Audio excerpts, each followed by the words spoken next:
These low angles make us look real good. So we're doing something different today. We are doing a video recording review. A face reveal, you might say. Face reveal. Actually, I think they've seen enough of me on the Cult Popcast Instagram, but I don't know if they've seen you. Have you showed yourself? Yeah. Okay. People know what I look like. Do we know what Bryce looks like? We do now. Bryce. Do now. This is Bryce over here. He's a handsome man. But today we're doing a... Gotcha. No, that's a lie. That's fine. This is going to be a very unedited, raw review session of the first episode of Season 2 of Mandalorian. Mm-hmm. Or Chapter 9, as you could say. It's kind of weird that they're doing it. Yeah, The I don't Marshal. like that. Yeah. The Marshal. The Marshal. Well, maybe in the end, they'll have a lot of chapters. Yeah, I guess so. It'll be like a big book. The naming. Maybe that's why there's so many crappy episodes. Oh. Whoa. Okay, let's. They should have called this Chapter 4, and then we can just skip the original 4, 5, and 6. Exactly. That'd be nice. Well, what'd you guys think? We haven't talked about it. Mm-mm. You and I have texted about it. We a little texted bit. briefly. It's been, what has it been? 30? Did I say 37 years? Since Star Wars. Nope. no, since Since we've believed that Boba Fett is dead. Return of the Jedi. Yeah, since Yeah. Boba Fett went into the Sarlacc pit, people have been guessing for 37 years whether he's dead or not. And it was, by the way, this is spoilers. Yeah. Yeah. Heavy already. We already said. Too late. This is finally revealed in this episode. Just which like our is faces. crazy. Yeah. Yeah. Well, here's something interesting about that. I mean, we all saw at the end Tamara Morrison watching the Mando take away Boba Fett's armor that looked quite, like acid burned or whatever. But Tamara Morrison, mind you, doesn't only play Boba Fett. He plays thousands and thousands of other characters in the Star Wars universe, all the clones. And here's a thought. I mean, I think it's Boba Fett, but I saw something the other day that the guy who did the score for Republic Commando, he reworked a theme from that game for Mandalorian Season 2. What? So I don't know what that means, but Yeah. just a thought, if Yeah. that was like a Republic Commando over Boba Fett, I be did pretty for cool. a second think, oh, wow, that reveal was huge. And it was really big for those of you that don't know and aren't super nerdy and into the Star Wars universe. But it was a big deal because that character was Boba Fett. It wasn't Jango Fett, who Got his head chopped off. in Episode 2, Clone Wars, Attack of the Clones. Episode 2, Clone Wars. But it's his son who became Boba Fett, who's also a direct clone of Jango Fett. And that's why it was such a big deal. Most people, unless you've Googled it, you wouldn't know who that was. And I thought that was an interesting move, because when they introduce his armor on Timothy Oliphant earlier in the episode, for any Star Wars fan that's been wondering for 37 years whether or not Boba Fett survived the Sarlacc pit in Episode 6, they were probably just guessing the whole episode, going, "Well, was Boba Fett dead? Is he not dead? What's the deal?" Well, he was alive in the... Come on, Dave Filoni. Wasn't he alive in the extended canon in the books before Disney washed everything? I honestly don't know. Probably. He was. I mean, he was. I was just asking. He was. Okay, yeah. I wasn't super well Yeah, versed. they brought him back that. in at least one of the publications in the novels before Disney removed all of that written work and stuck to just the films. So yeah, the only hint then that he might have gotten out of the Sarlacc since was in a book, part of the Star Wars Aftermath series, where a guy named Cobb Vanth procured this armor. And so basically, Is this post-Disney? This is post-Disney, so this is currently canon. I think this is basically the story that we sort of see play out when Cobb Vanth explains Right. Nice. how he got to where he is. So Cobb Vanth was also basically a returning character. Yeah, that's cool. probably I think this is the first episode of The Mandalorian that had returning characters in it, I believe. From any other Star the Disney Wars era. stuff. I think it You mean is. canon, old... canon stuff? characters that have been in other that's media cool. so far. That's super cool. Yeah, I'm sure we'll get more of that this season too. Yeah. Sort of campy, this episode, I think. Definitely. Timothy Olyphant. In all the best ways. Well... Steven doesn't like Timothy Olyphant. No, I didn't say that. I said that he reminds me like of a Keanu Reeves, where he's not the greatest actor in the world, and yeah. But you kind of like him because he's good looking and he seems really nice. That he is. It's very suave. He's eye candy. Yeah. Dilf. But so I was gonna say it. I know you did. It's unavoidable. But he comes off to me as someone who just like overacts a little bit, like especially in that scene where he's wandering through the desert. Oh my god. It was like watching him fall. It's like, okay, Timothy Olyphant, this is how you're gonna act. It's a little act like you're thirsty. And he's just like, it's a little melodramatic, but I think that fits the campy tone of the series. For sure. Of Star Wars has always had this element to it. And I think The Mandalorian overall, or this episode at least, kind of solidified what the tone of the show is. Because in the first season, you sort of went back and forth between like really serious episodes where like they're really high stakes and some really campy, really bad acting. Yeah. And I don't know why the bad acting necessarily has to be the case, but they fly now.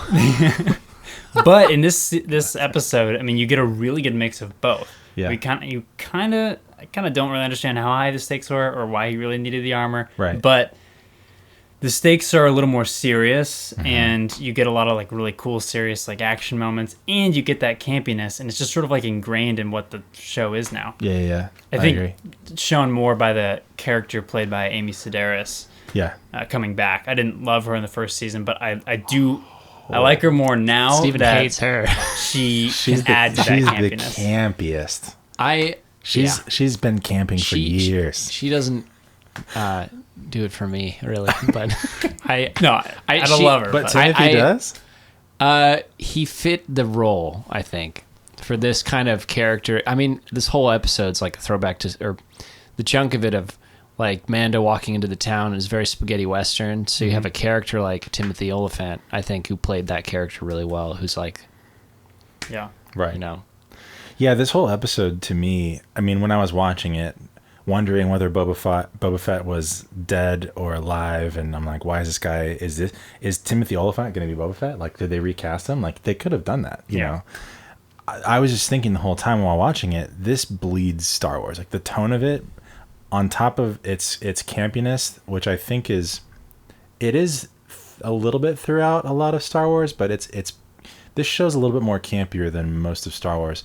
But it bleeds Star Wars, like it's oozing Tusken Raider and like Tatooine cameos and Child Yoda. The whole time it's bleeding the tone of Star Wars, and I'm like yes, just inject it into my veins. I love it so much, but at the same time, it has these like hits where, like the mechanic. What's her name? Because I don't even care to remember it. I don't know the character name. Amy Sedaris. Yeah. Whenever she talks, I'm just like, just stop. Just like, let's just cut that scene. I don't understand why they brought her back. Some people love that though. Yeah, I can't imagine she was like a fan favorite. Yeah, it's a kid's show. Is it?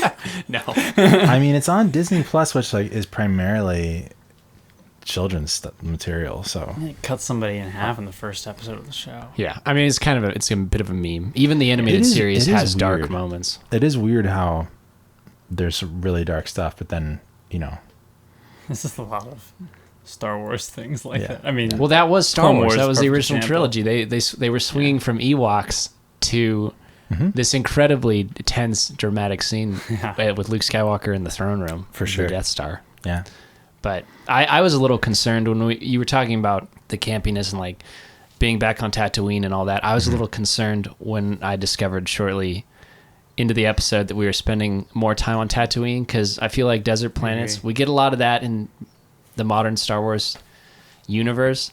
So I was kind of groaning, but they played with their sandbox, no pun intended, extremely well. Yeah. And the expanding of the lore and the world building with things like Tusken Raiders, world building, it was incredible. Like seeing, not really humanizing, but diving into like Tusken Raider culture was so cool fascinating. To see them being people. Yeah. know? So there was never a point where Because I was always thought they were animals. yeah, well, And they should be slaughtered like animals. Because you're racist. yeah, and we've proved that this episode. I think there was a line that was pretty on the nose, like, "You people, you're fighting each other, but you're not so different," or something like that. Yeah. Yeah. That was verbatim. I think that was a direct quote, actually. Yeah. So I just thought they dug into their world really well. Yeah. And The- seeing the The Jawas crate again. dragon, too. Yeah. That's the That thing was that you legit. see the skeleton of when R2 and C-3PO were lost in the... Wasn't that In the desert. added later? Like, I think it might have like been. CG by George Lucas, yeah. I think originally. Yeah. But it is interesting because I didn't know that was an actual thing. I never Yeah. have thought about it, Yeah. We got to So see it's crate cool to see dragons, I think, in Star Wars video games like KOTOR. I think so. But to see a crate dragon in live action on this show was With really a cool. lot of money I just about lost my pumped into mind. it. I didn't know what it was initially, but I lost my mind when I saw what I thought to be a giant sandworm diving through. I was like Dune all As over a fan again. of Dune. This is the best Dune adaptation In the I'll Dune get this sea, no year. less. That's true. Yeah, it was plowing through the town. That's so I was ready for anything. It was a town plow. It being like a plot device to stop the confrontation between the Marshal and Mando was Right. awesome. Yeah. Mm-hmm. I was like, because they were actually going to try to kill each other in that scene before Yeah. the worm showed up, or the dragon. So, a question for you, because I don't know. Why, I mean, apart from his intense, what's it called?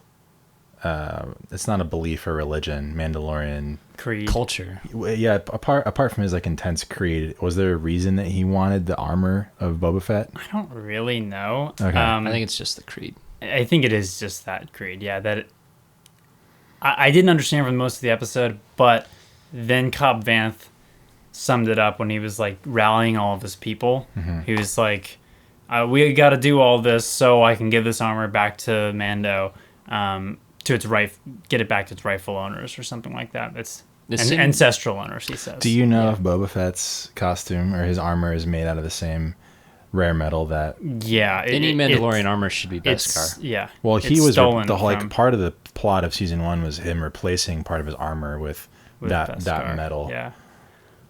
Well, Yeah, I don't know if So it's all. So I was assuming that some Mandalorians. I think don't all have Mandalorian that. armor has that in it. I think that was sort of explored in Rebels at one point, the animated show. Boba Fett probably would have had Beskar. Yeah. does- Also, Boba Fett stole the armor. He's not Boba stole the. necessarily a Mandalorian. Yeah. I feel that he didn't just take it from Django. Oh, honestly, he may Wait, have. is I that didn't is think about that it. is that still canon? Yeah, it's canon that he is not a Mandalorian and that he acquired it through non-Mandalorian means. It wasn't Interesting. ancestrally given. To I him. totally didn't know that. Yeah. Yeah, because Django was Mandalorian, or no? No. No, he wasn't. Well, because being Mandalorian is a weird thing, like you said just a minute ago. There's not it's not a race. It's like a creed that you are It is a race. brought into. Well, actually, that's an interesting thing Mando to talk isn't- about. This show kind of introduced that because before it kind of was a race. Yeah. Right. At least that was, I think, the general Well, understanding. they're from Mandalore. Yeah, they're from the planet Mandalore. Right. But then there's this subsect of Yeah, but the Adopted show Mandalor- introduced the Foundlings, and Right. Yeah. Mandalorian Okay. himself, the main character, is one of those where Yeah. he was sort of adopted by the Mandalorians during the Clone Wars. Gotcha. Yeah, it's so weird having Disney sort of erase a lot of the canonization Yeah. of Yeah. what was Mandalore, because now I just don't know what is and isn't Yeah, our Mandalore. It is very strange. But hey, I mean, you gotta sell something. Yeah. Are you guys excited to see the rest of the season? no, I'm not looking forward to it. Not at all. If it continues down this road, I'll be super pumped. If Yeah. it keeps bleeding Star Wars, and just kind of tinges the campiness, then I'll be really happy. If it gets to a slew of 2 to 3 episodes where they feel completely unnecessary, I'll be really bummed. Yeah. Because you were right when you said earlier that it does feel like they have landed on this a tone, like a feeling. So I hope it continues that.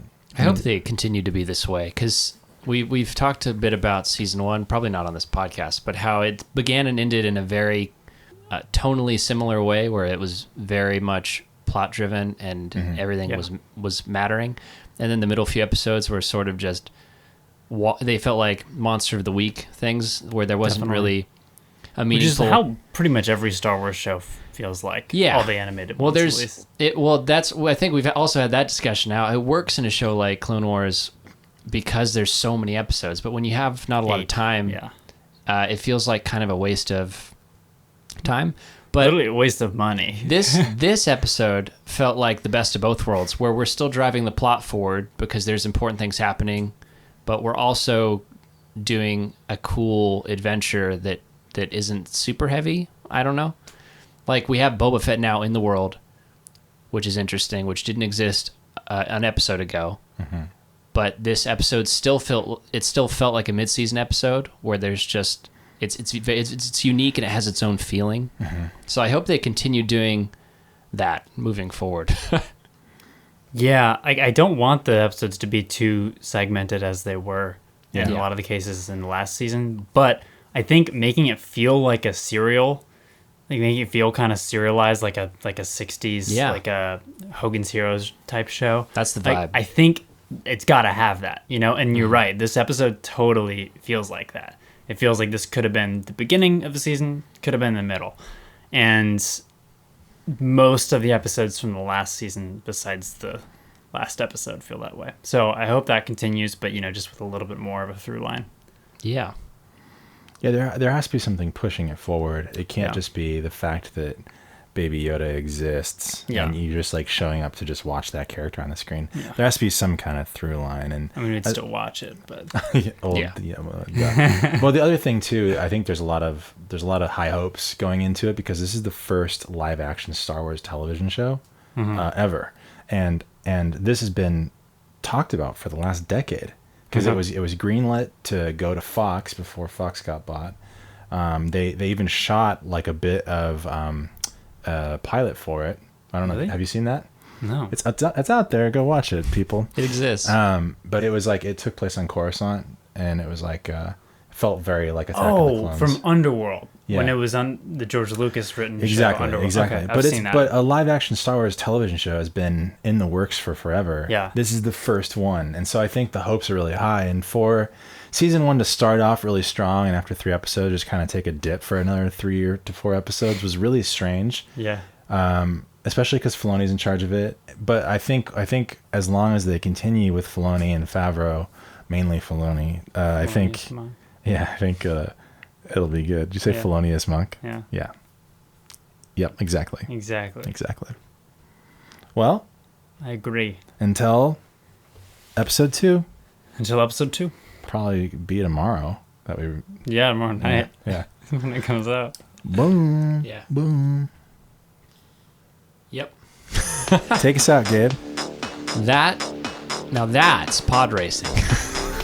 Now that's podcasting. I could watch him just speak Tusken Raider. Well, that's another thing I was going to say. Apparently that language that he was speaking, which a lot of it was like sign, was actually invented by a George deaf Lucas. person who was on set with Mandalorian, and he actually came up with a lot of the sign language and invented this language for the Tusken Raiders. That's so cool. Yeah, really cool. So cool. Yeah, Love that stuff. yeah.